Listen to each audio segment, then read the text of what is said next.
আসসালামু আলাইকুম guys, welcome to my channel NR blogs. সবাই কেমন আছেন?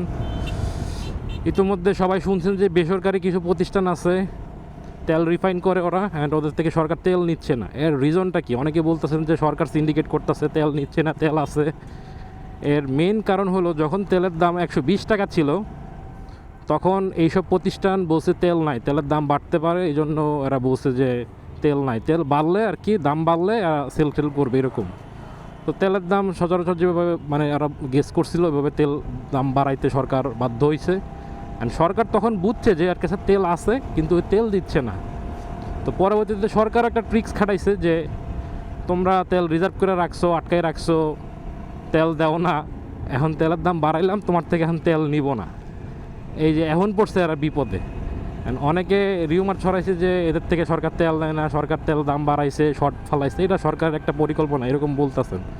বাট নিউজ যেটা আর কি সব জায়গার থেকে শুনতেছি, ভিতরের খবর আর কি, ওখান থেকে বলতেছে যে এরা আর কি সিন্ডিকেটটা করছিল আগে, এই জন্য সরকার সিস্টেমে চিপিংয়ে আর কি এখন এদের একটা ফান্দে ফেলাইলো যে তোমাদের কাছ থেকে এখন তেল নিব। এখন এরা পড়ছে বিপদে।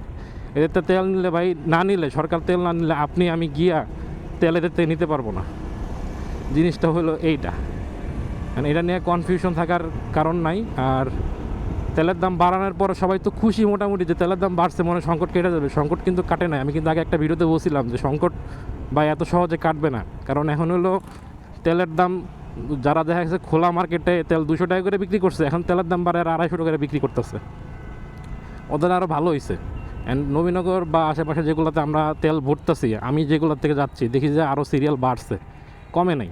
কিছু কিছু জায়গায় ঢাকার দিকে একটু কমছে, কারণ ঢাকার দিকে বা এরকম সিন্ডিকেট করতে পারে না, অনিয়ম হয় না। যেসব জায়গায় অনিয়ম হয় না ওইসব জায়গায় দেখা গেছে যে মানে সিরিয়ালে দিচ্ছে আর কি, অ্যান্ড সিরিয়াল টিরিয়াল একটু কম আছে। বাকিগুলা আপনাদের এলাকার কার কী অবস্থা একটু জানায় কমেন্ট করেন। সবাই ভালো থাকেন, সুস্থ থাকেন, বেশি বেশি করে ব্লগ দেখতে থাকেন। আল্লাহ হাফেজ।